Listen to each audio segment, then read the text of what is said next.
रांची में इन दिनों एक अजीब सिंडिकेट चल रहा है। लोगों की बगैर जानकारी के ही उनके नाम से बैंक से लाखों का लोन कर लिया जा रहा है।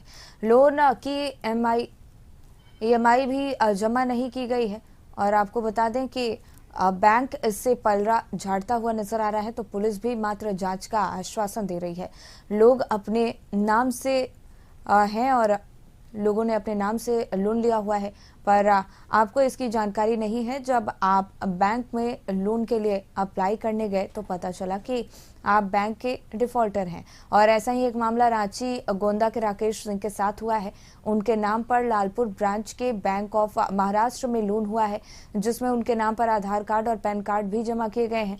बैंक की नजर में अब राकेश बैंक की डिफॉल्टर है और लालपुर थाने में आवेदन के बाद भी एफआईआर नहीं हुई है।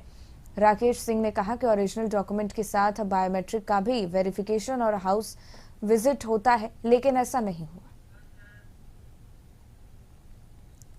या रिपोर्ट में ये रिपोर्ट की है कि हमारे द्वारा कोई लोन नहीं किया गया है, इसको हटा दिया जाए सिविल से। तब उनके द्वारा जांच में लिखा गया कि ठीक है 20 से 22 दिन में आपको रिपोर्ट करेंगे अगर हटा दिया जाएगा। लेकिन 17-18 दिन में हमारे पास रिपोर्ट आता है कि नहीं, बैंक ऑफ महाराष्ट्र में आपका बैंक पैन कार्ड आधार मैच कर रहा है। तब मैंने फिर वहाँ का नियरेस्ट बैंक से जाकर मोराबादी ब्रांच से मिला, तो फिर वहाँ से मैडम हमको अपना फाइल दिखाई। फाइल में उनका गलत आदमी के नाम पर गलत फोटो लगा हुआ है। मेरा पैन आधार यूज़ किया गया है, जिसमें fake photo, fake sign, fake सारा चीज़ डॉक्यूमेंट्स यूज़ किया गया है। और किसी फर्जी आदमी को उनके द्वारा मिली भगत से एक 17.5 लाख रुपए का स्कॉर्पियो उनको दे दिया गया है। नैयर, इसी पे और ज्यादा जानकारी लिए हमारे सहयोगी जुड़ गए हैं। नैयर, रांची में अजीब सिंडिकेट चल रहा है लोन के नाम पर, और लोगों के आधार कार्ड पैन कार्ड दिखाकर नाम लेकर कोई भी लोन ले रहा है, जिसको लेकर लोग बेहद परेशान हैं। और ऐसे में बैंक अपना पलड़ा झाड़ता नजर आ रहा है, तो फिर पुलिस भी सिर्फ आश्वासन ही दे रही है। क्या कुछ कार्रवाई की जा रही है इसको लेकर?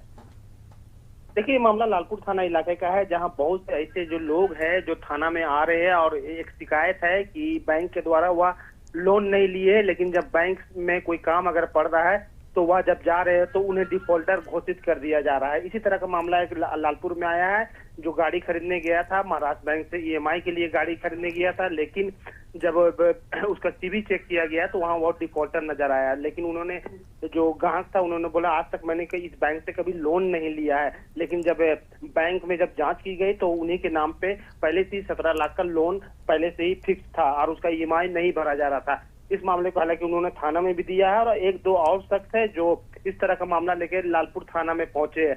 तो जहां सिटी एसपी ने विश्वास दिलाया है कि इसमें कहीं ना कहीं बैंकों की जो कर्मचारी है उसकी संलिप्तता हो सकती है और इस पर अच्छी तरह से जांच की जाएगी। और साथ ही साथ जो बैंकर्स है उनके साथ एक मीटिंग भी की जाएगी कि वे किन किन एरिया में किन किन लोगों को आप लोन दे रहे हैं, इससे मामला को समझा जा सकता है। लेकिन अभी जो मामला जो पहले से ही बैंक में जो है 17 लाख का लोन दिखा रहा है, जो थाना में जो मामला दर्ज कराया है, उसमें पुलिस ने यह कार्रवाई की है कि उस सभी बैंक जो मैनेजर है, उसके जो कर्मचारी है, उसे बुलाया है और उसकी पूरी तरह से जांच की जा रही है कि यह आखिरी डिफॉल्टर 17 लाख रुपए कहां से यह कहां दिए हैं और किस आई कार्ड के जरिए दी जा रही है। हालांकि अभी जांच का प्रोसेस है, लेकिन इस जांच में थोड़ा समय लगेगा। लेकिन पुलिस ने बताया है कि जो इस तरह कर रहा है उसका पूरी तरह से भांडाफोड़ कर दिया जाएगा। हाँ बिल्कुल नैयर, जिस तरीके से आपने बताया, और इसी फर्जीवाड़े से बचने के लिए बायोमेट्रिक हो या फिर हाउस विजिटिंग हो, तमाम तरह के नियम बनाए गए हैं, प्रोसेस बनाए गए हैं, लेकिन उसके बावजूद ऐसे